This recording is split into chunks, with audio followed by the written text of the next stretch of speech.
Hey guys, Aaron back in the garage. Today I'm going to show you how to wire the daytime running lights on my Porsche Boxster 986. So if you're new to the channel and haven't seen my previous video where I retrofitted some bi-xenon headlights, that is what I'm going to be working on. They have a shroud in here that has daytime running lights built in. So whether you're following along and doing the same build with these headlights or you have your own set of daytime running lights, I'm hoping that the wiring in this will help you out. Like everything on my channel, this is my first time doing this, so we'll see how it goes. And obviously there are several different ways where you can wire daytime running lights. I'm going to give you a couple options. Both of the first two will require this wire that I got at a VW dealership. I called Porsche about it because this thing was 33 bucks, and Porsche said that they just buy them from Audi. So you can find them online cheaper. If you're impatient like me and want them the same day, they'll be expensive. And I'll also be using these little 5-amp fuses. I'll put links to all this stuff in the description of this video. Oh yeah, and if you're going to be doing this project, you're going to want one of these shirts. So you can find a link to that in the description as well. So if you're going to be doing anything electrical on the car like this, I'm going to go ahead and disconnect the negative terminal of my battery.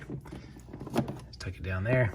So I'm going to start out with just a little overview going over some of your options. If you guys didn't know, your fuse panel is right down here. I've already removed the cover and disconnected some stuff. If you need to know how to do this, I showed you in a video when I put in some heated seats. So go back to that video. I'll put a link here, but it's pretty easy to get in here. All right, guys, I'm going to try to start out by just coming up with a little simple circuit diagram to help understand what's going on here. So I'm just going to draw our battery that is in the car that has a positive and negative terminal. And then I'm going to draw, this is our fancy headlight right here with the light going out. So it has a simple negative and positive wire coming out of it. You just have to hook those up and it will turn on.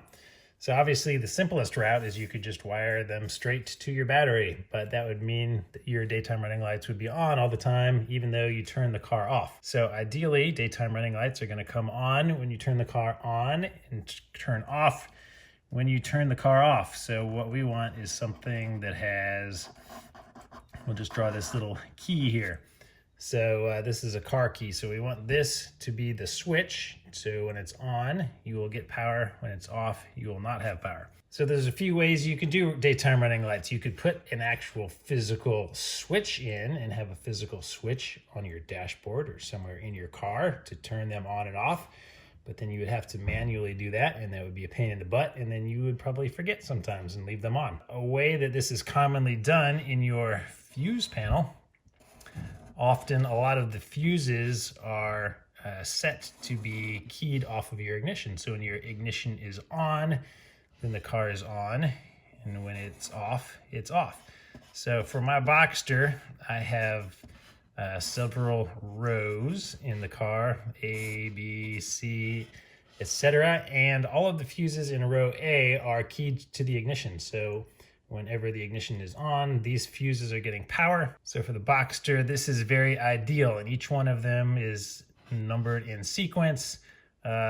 I'm just going to draw here a 6 and a 7. So A6 and A7 are the ones that I'm going to be talking about. A6 is currently wired up for my heated seats. I did a video series on that showing you how to do all of that wiring. But if you look at the back of the fuse panel, let's just say that this is the back for a second. So we're looking at it backwards. So this is 7 here and this is 6 here. So on my car, 7 is completely empty. All right, sorry, I got that wrong. 7 is the fog lights. 8 is the number plate light in Canada, and I am in the US, so number 8 is completely empty for me. So, sorry, just we're talking about 6 and 8 here.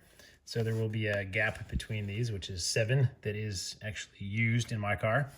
So I'm going to be using fuse 8. But to show you how this is working right now, there is a wire from the positive of our battery that is going to an internal switch that is based on the ignition. And that is coming into the bottom of the fuse port for number 6. And so this right here is how my car came because I did not have the heated seat option. Now I added a heated seat, so this is my little heated seat. So what I did is I continued this circuit here into my heated seat, and there is a fuse right here. I think it's like a 25 amp, maybe something like that. So this is currently how my car looks. So there are a couple of ways to do it. You can either run into the bottom of A8. You can run a wire back to where this switch is inside your car. And I looked at the Porsche wiring diagram, and that is not easy to get to. So instead, what I'm going to do is just do a little shortcut, and I'm going to splice off of this wire and connect it to the bottom so that my power will still be supplied here through the ignition switch. And then I'm going to go from the top of 8 and go into my positive wire of the daytime running light. And what this is going to allow me to do is put in my own fuse here, and I'm going to put in a 5 amp fuse because there's very little electrical draw on daytime running lights. So another option that I could have done, or you could do if you had heated seats or some other component, you could just cheat and connect this little dotted line to the positive of your daytime running lights if you don't want to worry about adding a new circuit and fuse here. So because it is such a little draw, it would not harm this. But if something did go wrong with your daytime running lights, you're gonna have to get through a 25 amp fuse before it detects that there's something wrong to blow the fuse. Whereas we can put in a more appropriate sized fuse in doing it this way. So hopefully some of this chicken scratch makes sense to you, but I'm gonna show you the real panel now. Okay, here is our fuse panel disconnected, and this first white one here that is indeed a 25 amp fuse is A6. Here's A7, A8 is the empty one. So if we look on the back of it, we can see that this yellow wire is the one that I added for the heated seats. And the purple wire underneath is the one that is running into this tangle of wires and going somewhere up to our relays and stuff. So like I said, if I wanted to do the shortcut route, I could just splice right into here, into the top of A6 and go to the daytime running lights. And so that would be fused by this 25 amp fuse. But I'm going to opt for this empty space back here. So you can see that this A8 is empty. There's no power coming into it. So that's what I'm going to have to do. So you can see this purple one is actually providing power. It's split off back here. It's kind of hard to see, but it actually provides the power for A6 and A7. So I'm going to tap into this purple one, plug it into the bottom to have it provide power for A8 as well. And then I'm gonna go from the top one here, or the bottom as you look at it from this angle, and it's gonna run up to our daytime running lights. And then I will drop the 5 amp fuse in there. So these are the little connectors that I bought on Amazon to do this job, and I'm gonna show you how they work. You just clamp this one on the one you want to tap into, and then you put your new wire on here and crimp it on here, and it plugs right in. All right, so here's the purple wire that we want to tap into.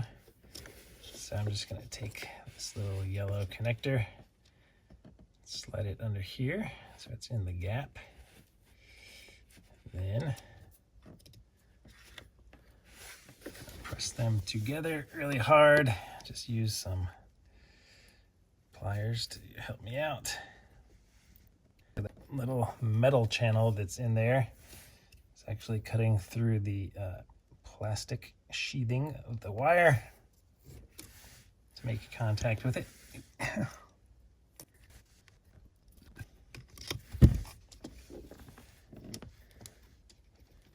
So now you can see that there is an opening here that has metal contacts in there. And so you just take one of these normal spade connectors with your other wire, and then you plug it right into here, and it makes a little electrical contact. So this really expensive wire that we bought is the one that is going to connect into the bottom and get connected here. So we just need a small length of it. So I'm just going to cut this wire here. Going to strip it just a little bit. And I'm going to crimp on this electrical end. There we go. Now we have our own little homemade cable. So one end is going to plug into our new tap. So in order to connect this one into here, we do have to remove this row. Okay, so now we have to remove this top row, which is row A. You can see there are two little plastic tabs, one on each end. You need two hands because you gotta kind of pull the tabs apart here, both at the same time. And then the whole block will just slide out. And in order to insert anything into the back, there is a little gray pin over here. Just push this in with a screwdriver. And it will poke this thing out the other side. And then you can just remove that. And so that is what allows these pins to come in and get locked into place. So now all we have to do, the reason that these are expensive is because you want these ends so that you can drop it in here. And you can hear it click, it snaps into place. I'm just gonna take the other half of the wire that I cut and I stripped the end. It has the same connector on it. I'm just gonna stick that one into the top. And that should click into place as well. Now we just take this little white thing, put it back in and snap it into place. Now both connections should be in here nice and tight. They're not going anywhere. So we can just pop a row right back in. Now all of the wiring at the fuse panel is completed. Actually, we just need to drop our, now I'm just taking a little 5 amp fuse and dropping it right in here. There we go, nice and stock.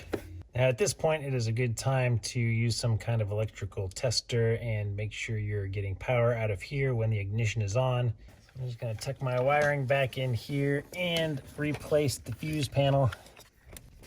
So it just snaps back in place, and I left the wire coming out of the top that we're gonna go to the daytime running lights. Now it's a little bit of a guessing game for me. I have to figure out how long of a wire and where to route it so it can come from there through the car back to our fuse panel. So right now, all of the wiring from inside that comes into the engine bay here comes through down where that red wire is for my amp power. There's a little cutout there that goes underneath the dash, and so that's behind the battery. So I think I'm going to remove the battery and follow the same path as everything else. This black sparkly wire here comes through the front firewall right here, and that's what's running to my amp. So I believe I'm gonna take this passage. There's a little grommet here that I'm going to run a wire through so that I can have an excess length of cable to connect to the daytime running lights, so I can still unplug it when I pull the light out. And I will have that wire run down through here somewhere and through the firewall, and then just do the same thing on this side and have the two wires meeting here and following the same path back. Okay, here is the first wire that I've run down here. It was 13 feet and I have about 3 extra feet, so you need at least 10 feet. So let me show you where I ran it.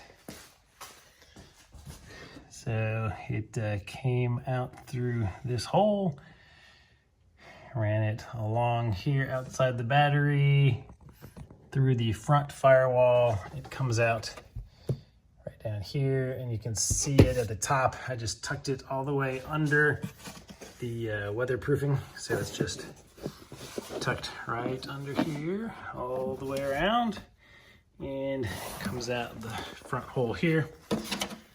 And I have about a foot of it here, so I can put a connector on it to be able to remove it. So you're gonna need about 10 feet for the passenger side in the US. I used white wire on this side, and I took the same kind of path. We went behind here, down through there, and through the front. Again, you can see it. And it's coming out the same place as the black wire up in there, and I just tucked it behind the carpet here and ran it under the carpet across the top, and you can see where it's coming out now. So I'll continue to run it under the carpet past the fuses, and I'll have it come out over here. And then those two wires just get soldered to our yellow wire. These are my wires pre-solder, and don't forget to have some heat shrink ready. All right, it is soldered, tucked the rest of the way back under the carpet and out of the way. So everything else happens outside here. So now we just need a connector here to connect to our positive, and then we're gonna need a ground cable. And our ground cable, I'm gonna have come back out here, and we just happen to have a little grounding spot. I've got these connectors that have built-in shrink wrap on them. So I put one end for the ground point on my car, and then one end to connect to the daytime running light. This is the grommet that I removed, and you can see I just cut a little X in it so I can pass the wires through. Okay, if we check this out now, we have a black positive and a green ground, both going through our grommet. The black runs up to the fuse panel, and the green ground is right here. So this is the light with our daytime running light shroud right there, and the wires coming out of the back is the red is the positive and the black is our ground. So now these are close enough where I can connect them here and slide them back in and tuck them out of the way. All right, so I reinstalled the headlights, connected the daytime running lights, reinstalled the battery. Now it's time for the big drum roll. Let's see what happens when we turn on the ignition. Hey, I saw lights. Oh yeah, look at that shroud. That is our daytime running lights. So, mission accomplished. Guys, really quick before you go, I want to let you know about a new format for the channel. I'm going to start publishing videos every Friday at 2 p.m. So if this is the kind of content you are interested in, working on your cars, getting your hands dirty, please subscribe to the channel and tune in at 2 o'clock on Fridays for more content. Thanks for watching, and I'll see you next Friday.